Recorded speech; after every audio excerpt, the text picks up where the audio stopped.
कभी कभी एक इंसान मॉन्स्टर नहीं बनता, उसे दुनिया बना देती है। और कभी कभी एक आदमी भगवान का योद्धा भी नहीं बनना चाहता, लेकिन किस्मत उसे मजबूर करती है। और आज के इंडियन कॉमिक्स में गाइस, हम बात करने वाले एक ऐसी ही कहानी की, जो कहानी है विक्रम रॉय की। एक नॉर्मल फैमिली गाय जो सिर्फ अपनी वाइफ और अपने छोटे से बेटे के साथ अपनी पीसफुल लाइफ जीना चाहता था। लेकिन एक रात ने उसकी पूरी दुनिया, सारे ड्रीम्स को आग लगा दी। और उसी आग की राख से पैदा हुआ वीरा दी अघोरी। तो आज गाइस हम बात करने वाले हैं होली काउ एंटरटेनमेंट की तरफ से आने वाली ये बहुत ही ज्यादा पॉपुलर और काफी ज्यादा इंटरेस्टिंग स्टोरी की, जिसका नाम है दी अघोरी। और इसकी जो पॉपुलैरिटी है वो बहुत ही ज्यादा हाई स्केल पर है गाइस। तो हमने सोचा why not, let's try and discuss this, and without further ado let's just dive in.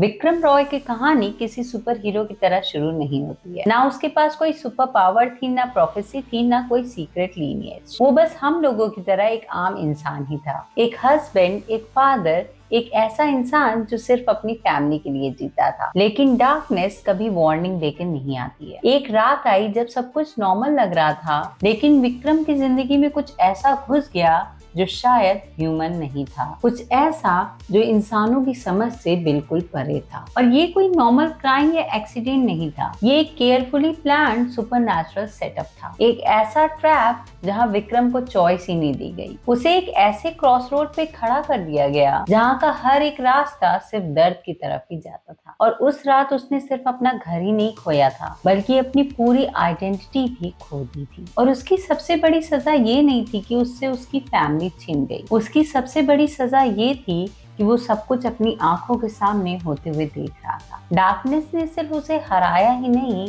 बल्कि अंदर तक तोड़ दिया था। और जब एक आदमी के पास खोने के लिए कुछ भी नहीं बचता है, तब या तो फिर वो खुद अंधेरा बन जाता है या फिर अंधेरे का शिकार करने वाला। और इसी एक रात के बाद से विक्रम ने पूरी दुनिया से ही मुंह मोड़ ली। उसे पुलिस, लॉ, सोसाइटी, सारी ही चीजें बेकार लगने लगी, क्योंकि उसे ये पता था कि जो कुछ भी उसके साथ हुआ है उसका जवाब ना तो कोई कोर्ट रूम दे पाएगा और ना ही कोई इन्वेस्टिगेशन। और उसे धीरे धीरे ये भी समझ आने लगता है कि उसकी फैमिली कोई रैंडम ट्रेजेडी का ही शिकार नहीं बनी, क्योंकि असल में इस चीज के पीछे कुछ और था, कुछ बहुत पुराना, बहुत पावरफुल और बहुत ज्यादा इविल। और इसी एक जवाब की तलाश विक्रम को सिविलाइजेशन से बहुत ज्यादा दूर लेती गई। हिमालय के सुनसान रास्ते, शमशान घाट की खामोशी और उन सारी जगहों तक भी जहां पर कोई भी आम इंसान कदम रखने से भी डरता है। और एक्चुअली में यहीं से शुरू होती है विक्रम रॉय की डेथ, क्योंकि विक्रम रॉय का मरना जरूरी था ताकि वीरा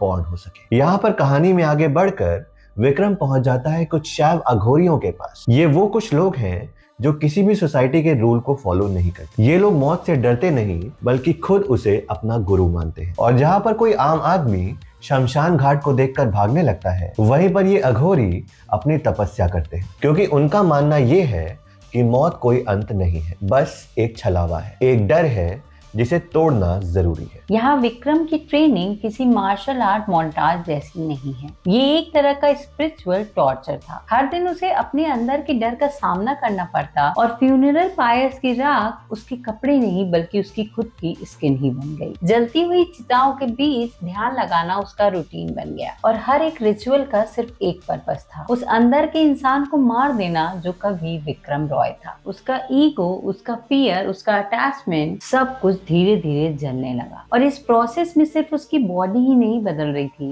बल्कि अंदर की सोल भी ट्रांसफॉर्म हो रही थी। पूरे 12 साल दुनिया से गायब रहकर विक्रम ने वो सीख लिया जो कोई नॉर्मल इंसान कभी इमेजिन नहीं कर सकता, जैसे कि एंशिएंट तांत्रिक रिचुअल, फॉरगॉटन शैव नॉलेज, सुपरनैचुरल एनर्जीज और वो सीक्रेट जो हजारों सालों से कुछ चुनिंदा अघोरियों के पास थे। और ये ट्रेनिंग सिर्फ एक नॉलेज नहीं थी, ये एक कंप्लीट रीबर्थ थी। और जब वो वहां से वापस निकला तो वहां पे विक्रम रॉय मर चुका था, क्योंकि अब दुनिया के सामने खड़ा था वीरा दी अघोरी। और यहाँ पर अब उसके पास सिर्फ डिटर्मिनेशन ही नहीं था, बल्कि कुछ स्पेशल पावर्स भी थी। लेकिन यहाँ पर ये मेंशन करना जरूरी है कि इसकी पावर्स कोई कॉमिक बुक स्टाइल एक्शन वाली पावर्स नहीं थी, बल्कि असल में ये सारी अकल्ट एबिलिटीज थी, जहां पर नेचर और डेथ के बीच का कनेक्शन उसका अल्टीमेट वेपन बन गया। और उसकी सबसे ज्यादा आइकॉनिक एबिलिटी थी रेवेंस के थ्रू अपने आप को एक जगह से दूसरी जगह टेलीपोर्ट कर सकता था। यहाँ दुनिया में काले कौवे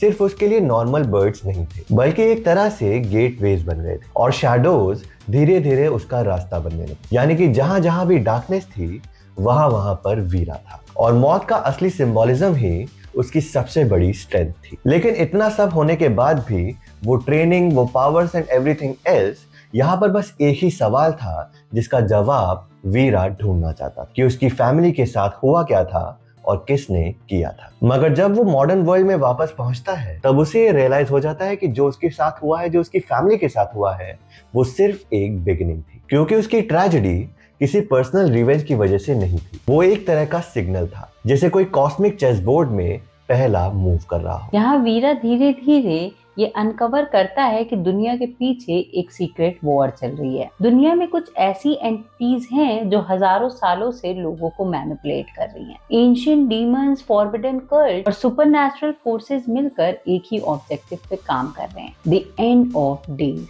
यानी कि वो अपोकलिप्स जिसमें सिर्फ सिविलाइजेशन ही नहीं, पूरा का पूरा बैलेंस ऑफ एग्जिस्टेंस ही खत्म हो सकता है। और यहाँ सबसे हॉरिफाइंग रेवलेशन तब होती है जब वीरा को पता चलता है कि उसका खुद का बेटा यानी कि क्रोना मरा ही नहीं था, वो जिंदा है, मगर उसका जिंदा रहना किसी मिरेकल से कम नहीं है। और ऑनेस्टली कहूँ तो ये एक तरह का नाइटमेयर है। क्रोना इस एपोकलिप्टिक कॉन्स्पिरेसी का सेंटर बन चुका है। वो सिर्फ एक बच्चा नहीं है, वो एक की है, एक वेसल है, एक कैटलिस्ट जिसके थ्रू डार्कनेस करंट एज का बैलेंस तोड़ना चाहती है। एंशिएंट डीमन ब्रदर्स कोका और बिकोका उसे अपने अल्टीमेट प्लान का हिस्सा बनाना चाहते हैं, और उनका मेजर ऑब्जेक्टिव सिर्फ दुनिया को जीतना नहीं है, वो पूरे के पूरे रियलिटी के रूल्स को रीराइट करना चाहते हैं। और इसी एक मोमेंट पर विक्रम रॉय की जो जर्नी थी वो कंप्लीट होती है, क्योंकि एक्चुअली में देखा जाए तो उसने अघोरी बनने का डिसीजन पूरी दुनिया को बचाने के लिए तो नहीं लिया था। उसने तो ये रास्ता सिर्फ अपनी फैमिली के लिए ही चुना था। मगर आयरॉनिकली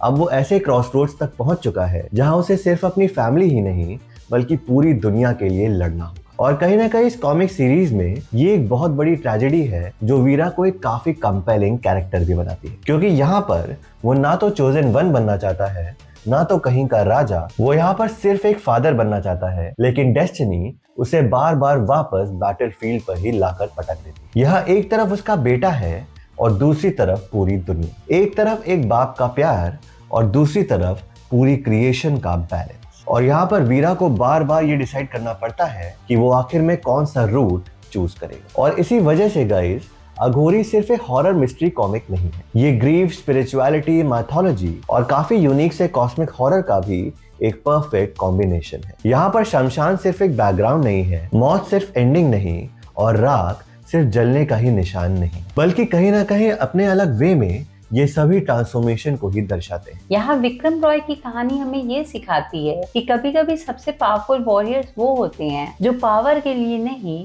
बल्कि अपने खोए हुए प्यार के लिए लड़ते हैं। और जब भी अंधेरा दुनिया को निगलने की कोशिश करेगा तो राख से फिर एक बार उठेगा वीरा दी अघोरी। तो यही था आज का पूरा वीडियो गाइस। आपको कैसी लगी वीरा दी अघोरी की कहानी हमें कमेंट में जरूर बताइएगा, और अगर वीडियो पसंद आया तो लाइक करिएगा, वीडियो को सब्सक्राइब करिएगा। हम मिलते हैं नेक्स्ट वीडियो में। Bye bye guys, keep vlogging.